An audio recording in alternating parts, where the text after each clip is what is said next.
வரவில்லை என மதுரை மாநாட்டில் விஜய் கூறியதற்கு அதற்கு பொருத்தமானவர் நடிகர் கமல்ஹாசன் தான் என பிரபல நடிகர் ரஞ்சித் கோவையில் விமர்சித்துள்ளார். கோவை துடியலூர் பகுதியில் இந்து முன்னணி அமைப்பின் சார்பில் விநாயகர் சிலை விசர்ஜன ஊர்வலம் துவக்க விழா பொதுக்கூட்டம் நடைபெற்றது. பாஜக மாநில தலைவர் அண்ணாமலை, பிரபல நடிகர் ரஞ்சித் உள்ளிட்டோர் அதில் சிறப்பு அழைப்பாளராக பங்கேற்று ஊர்வலத்தை துவக்கி வைத்தனர். முன்னதாக கூட்டத்தில் பேசிய நடிகர் ரஞ்சித் தற்போது சொந்த நாட்டிலேயே அகதிகளாக வாழ்வதாகவும், பொட்டு வைப்பதற்கு பிரச்சனை, சுவாமி கும்பிடுவதற்கு பிரச்சனை என்ற நிலை இருப்பதாகவும், சுவாமி கும்பிடுவதால் தன்னை சங்கி என்றும், உங்களுடன் ஒன்று இருப்பதால் சாதி வெறியன் என்றும் தன்னை சிலர் விமர்சிப்பதாகவும், இந்திய கலாச்சாரப்படி இருப்பதால் தன்னை சங்கி என்று விமர்சித்தால்தான் ஒரு சங்கிதான் என்றும் கூறினார். இன்று சில கட்சிகளில் 5 கொலை செய்தால்தான் மாவட்ட செயலாளர், 10 வழக்கு வாங்கினால்தான் மாவட்ட செயலாளர் என்று நிலை இருப்பதாகவும், ஆனால் இந்து முன்னணி அமைப்பு அன்பிற்காக இயங்கக்கூடிய ஒரு அமைப்பு என்றும், இந்து முன்னணியில் உழைக்கக்கூடிய யாரும் மந்திரி பதவிக்காக உழைப்பதில்லை, டாஸ்மாக் ஏலம் எடுப்பதற்காகவும் அரசு ஒப்பந்தம் எடுப்பதற்காகவும் பணியாற்றுவதில்லை என்றும் தெரிவித்தார்.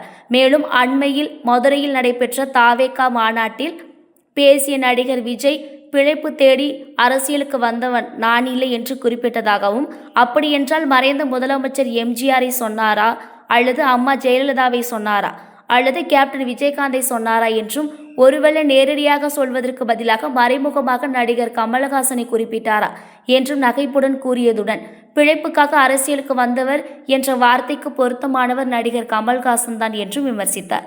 இதேபோல் மதுரை மாநாட்டில் சொடக்கு போட்டு பிரதமரை குறிப்பிட்டு பேசிய நடிகர் விஜய், 2014ஆம் ஆண்டில் ஏப்ரல் 16ஆம் தேதி கோவையில் பிரதமர் மோடியை சந்திப்பதற்காக பூனைக்குட்டியை போன்று கையை கட்டி அமர்ந்திருப்பதாகவும், இன்று இஸ்லாமிய மக்களுக்கு துரோகம் விளைவித்தார் பிரதமர் மோடி என்று சுட்டிக்காட்டும் விஜய், அன்று பிரதமரை சந்தித்தது கச்சத்தீவை மீட்க வேண்டும் என்ற கோரிக்கைக்காகவா, மீனவர் பிரச்சினை குறித்து பேசவா, கல்வியை சமத்துவமாக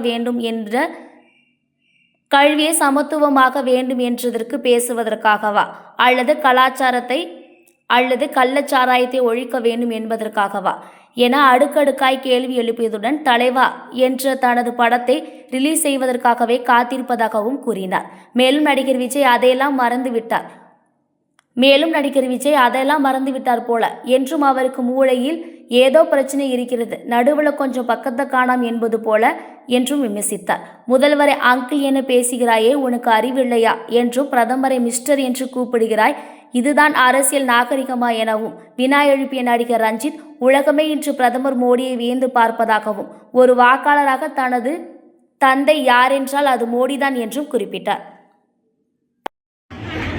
2014 ஏப்ரல் 16ஆம் தேதி அன்னைக்கு தேர்தல் பிரச்சாரத்தின் போது கொடிசியா வளாகத்துல பூனைக்குட்டி மாதிரி கையை கட்டிட்டு பொம்மை உட்கார்ந்து தம்பி,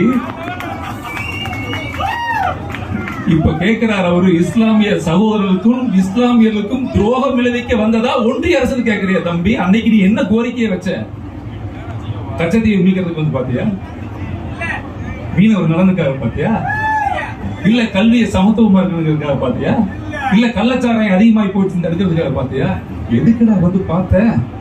தலைவா உன் படம் ரிலீஸ் ஆகும், தலைவான்ற படம் ரிலீஸ் ஆகிறதுக்காக பார்த்த, நடுவில் கொஞ்சம் பக்கத்தை காணும் தம்பி, மறந்துதான் நினைக்கிறேன், பிரெயின்ல பிரச்சனை இருக்குன்னு நினைக்கிறேன்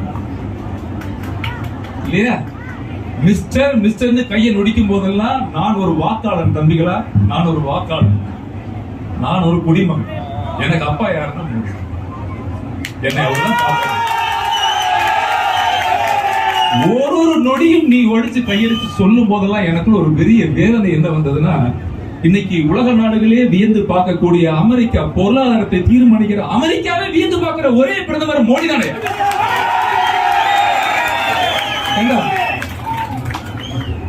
அறிவு இல்ல அங்கிள்ங்கிற முதல்வர், அறிவு இல்ல மிஸ்டர் மோடின்னு கை நீட்டி சொடக்கு போட்டு கூப்பிடுற, இதுதான் அரசியல் நாகரிகமா? நீ இப்படி இருந்தா இந்த பிள்ளைகள் எப்படி இருப்பாங்க? உன்னை நம்பி வந்திருக்கிறாங்களே கண்ணதா, எத்தனை லட்சம் பிள்ளைகள். இன்னைக்கு அரசியல் யாருக்கு வாக்கு போறோம்? நம்ம யாருக்கு வாக்கு போறோம்? கவர்ச்சிக்காக வாக்கு போடுறீங்களா? கள்ளச்சாரம் விற்கிறவனுக்கும் கோர்ட்டுக்கும் டெண்டருக்கும். தயவு செய்து என்னுடைய அன்பு மக்களே, இது ஒரு விநாயகர் சதுர்த்தி விழா தான். ஆனால் இந்துக்கள் ஒன்று கூடுவதற்கும், இறையாண்மையை பாதுகாக்குவதற்கும், கலாச்சாரத்தை பேணி காக்குவதற்குமான ஒரு கூட்டம்.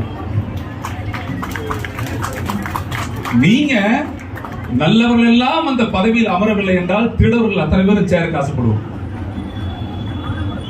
நல்லவர்கள் நம்மை ஆள வேண்டும், அப்பொழுதுதான் நாம வாழ முடியும்.